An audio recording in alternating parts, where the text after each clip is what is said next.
Hello friend, तो आज हम आपको बताना चाहते हैं जो बिहार बोर्ड 2024 का जो एग्ज़ाम होने वाला है क्लास 10 का, तो उसके लिए जो है ना हम 20 इंपॉर्टेंट क्वेश्चन हम आपको संस्कृत का छांटे। ठीक है, यह क्वेश्चन जो है ना काफ़ी इंपॉर्टेंट है एग्जाम के व्यू से। और आपको हम एक और बात बताना चाहते हैं, जो 2020 का जो एग्ज़ाम होने वाला संस्कृत का वो काफ़ी नॉर्मल क्वेश्चन होने जा रहा है, जो कि आप ध्यान से देख सकते हैं कि उसके लिए जो हम क्वेश्चन का 20 क्वेश्चन का जो हमने सेट तैयार किए हैं, आप देख लीजिए। इसमें हम आपको 20 क्वेश्चन बताएंगे। ठीक है, एग्जाम में इसके लिए काफ़ी इंपॉर्टेंट है एग्जाम के व्यू से। तो चलिए हम देखते हैं सबसे पहला क्वेश्चन को। तो सबसे पहला क्वेश्चन मेरा है कि पटना का इतिहास कितना वर्ष पुराना है। तो आपको पता होगा कि पटना का इतिहास जो है ना कितना वर्ष पुराना है, तो 2500 वर्ष पुराना है। तो इसका पहला क्वेश्चन का आंसर हो जाएगा, जो ए हो जाएगा। ठीक है, दूसरा नंबर क्वेश्चन है, जो पाटलिपुत्र पटना के नाम से कब प्रसिद्ध हुआ। तो जो पाटलिपुत्र जो है पटना के नाम से जब प्रसिद्ध हुआ वो यानी कि वो काल है मध्यकाल। ठीक है, मध्यकाल में जो है ना पाटलिपुत्र जो है ना पटना के नाम से प्रसिद्ध हो गया। ठीक है, तीसरा नंबर क्वेश्चन है जो क्या है कि यानी कि कुटिनतम काव्य में कवि कौन है। देखो, कुटिनतम काव्य में जो है ना कवि का नाम है जो पहला तो राजशेखर है नहीं, दूसरा का यानी कि दामोदर गुप्त है। कुटिनतम काव्य में कवि कौन है, तो दामोदर गुप्त है कवि। ठीक है, अगला चौथा नंबर क्वेश्चन है, जो काव्य मानसा के रचनाकार कौन है। काव्य मानसा के रचनाकार जो है ना वो राजशेखर है। काव्य मानसा के रचनाकार कौन है, तो राजशेखर है। इसको जरा ध्यान रखिएगा, काफ़ी एग्जाम के व्यू से काफ़ी ये सारे क्वेश्चन इंपॉर्टेंट है।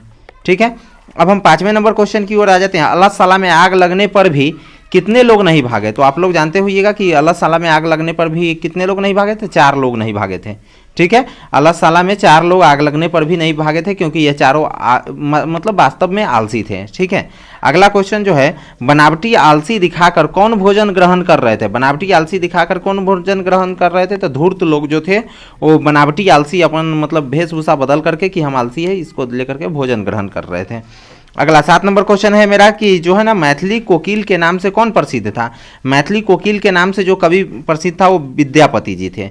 विद्यापति मैथिली कोकिल के नाम से प्रसिद्ध थे। ठीक है, अगला क्वेश्चन हमारा 8 नंबर है कि गरीबों और अनाथों को प्रतिदिन भोजन कौन कराते थे।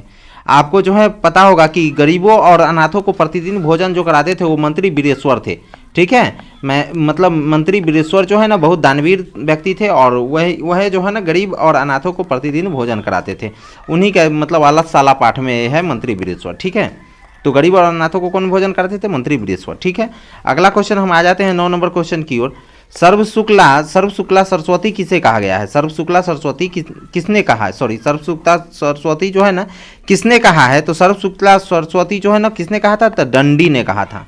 किसने कहा था, तो दंडी ने कहा था। चलिए अब आगे हम बढ़ते हैं 10 नंबर क्वेश्चन की ओर हम बढ़ते हैं कि जो क्वेश्चन है हमारा, लौकिक संस्कृत साहित्य में लगभग कितनी कवयित्रियों ने पद से मिलते हैं। लौकिक संस्कृत साहित्य में लगभग कितनी कवयित्रियों ने पद से मिलते हैं, तो लगभग 110 आंसर हो जाएगा इसका। क्या इतना लौकिक संस्कृत साहित्य में लगभग कितने कवयित्री ने पद से मिलते हैं, तो 20 कवयित्री ने। ठीक है, अगला क्वेश्चन जो मेरा आ गया 11 नंबर क्वेश्चन है, दक्षिण भारतीय संस्कृत लेखिका कौन है। दक्षिण भारतीय संस्कृत लेखिका कौन है, तो दक्षिण भारतीय संस्कृत लेखिका देखिए शीला भट्टारिका भी है दक्षिण भारतीय का, राम भद्राम्बा भी है और देव कुमारिका भी है। तो इसका मतलब जो है तीनों सभी हो जाएगा 11 नंबर क्वेश्चन का। अब देखिए याज्ञवल्क्य की पत्नी कौन थी। याज्ञवल्क्य की पत्नी कौन थी, तो याद रखिएगा याज्ञवल्क्य की पत्नी जो थी वो मैत्रेयी, हाँ मैत्रेयी ही थी। मैत्रेयी याज्ञवल्क्य की पत्नी थी। अगला 13 नंबर क्वेश्चन है, कन्यादान किस संस्कार में होता है।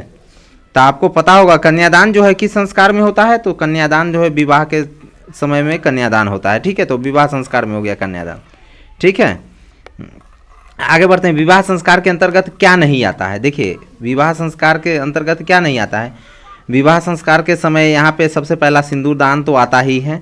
ठीक है, दूसरा नंबर जो है कन्यादान, इसका सी में है जो कन्यादान, तो कन्यादान भी आता है। ठीक है, और वागदान भी आता है। गोदान नहीं होता विवाह संस्कार में, क्या नहीं होता, गोदान नहीं होता।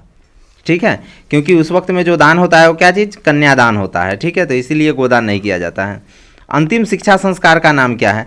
अंतिम शिक्षा संस्कार का नाम क्या है, तो अंतिम शिक्षा का नाम क्या है, तो पहला उपनयनम, तो जनेऊ को कहा जाता है। समावर्तनम हो जाएगा, क्या हो जाएगा, समावर्तनम हो जाएगा। ठीक है, अगला 16 नंबर क्वेश्चन है, भारतीय संस्कृति में कितने संस्कार होते हैं। भारतीय संस्कृति में कितने संस्कार होते हैं, तो भारतीय संस्कृति में 16 संस्कार होते हैं। आप लोग को पता होगा कि भारतीय संस्कृति में जो कुल मिलाकर के शुरू से और अंत तक में कितना संस्कार होते हैं, 16 होते हैं। बिना बुलाए कौन आता है। सज्जन व्यक्ति तो आ नहीं सकता, दुर्जन भी नहीं आ सकता। मूर्ख, बिना बुलाए कौन आता है, तो जो मूर्ख होता है बिना बुलाए कहीं पे जाके बैठ जाता है। ठीक है, चाहे भोज खाने में भी मूर्ख ही आकर के बैठ जाता है। क्रमवीर में कौन सा पद प्राप्त किया? क्रमवीर ने कौन सा पद प्राप्त किया? याद रखिएगा, क्रमवीर ने कौन सा पद किया? तो लिपिक का पद तो वो नहीं लिया, लघु का पद भी नहीं, कर्मचारी का पद भी नहीं, महत्तम पद। क्रमवीर ने महत्तम पद को प्राप्त किए थे। ठीक है, अगला 20 नंबर क्वेश्चन जो है 19 नंबर क्वेश्चन जो है हमारा क्या है? 19 नंबर क्वेश्चन जो है, नवीन दृष्टि संपन्न शिक्षक कहाँ पहुँचे? नवीन दृष्टि संपन्न शिक्षक कहाँ पहुँचे? तो भिखनटोला में पहुँचे थे। राम प्रवेश राम वाला जो है ना, राम प्रवेश राम वाले क्वेश्चन में चैप्टर का है। ठीक है, राम प्रवेश राम के शिक्षक कहाँ पहुँचे थे? भिखनटोला। राम प्रवेश राम भी भिखनटोला के रहने वाले थे। क्रमवीर कौन था? तो उसी का जो है ना 20 नंबर क्वेश्चन है, क्रमवीर कौन था? तो राम प्रवेश राम क्रमवीर थे। ठीक है, उसके बाद हम आगे बढ़ते हैं। 21 नंबर क्वेश्चन है बट इसको छोड़िए। तो ये 20 नंबर का मेरा सेट है और 20 को क्वेश्चन हम सफलतापूर्वक अगर हम ऐसे कर लेते हैं, अगर इस प्रकार से अगर हम 200 क्वेश्चन लगभग कर लेंगे प्रत्येक दिन, अगर 20-20 क्वेश्चन कर लेते हैं तो 10 दिन में हमारा संस्कृत जो है ना कंप्लीट हो जाएगा, फुलफिल कंप्लीट हो जाएगा। तो देखिए वीडियो अच्छा लगा हो तो लाइक कर दीजिएगा, चैनल को सब्सक्राइब करके शेयर जरूर कर दीजिएगा।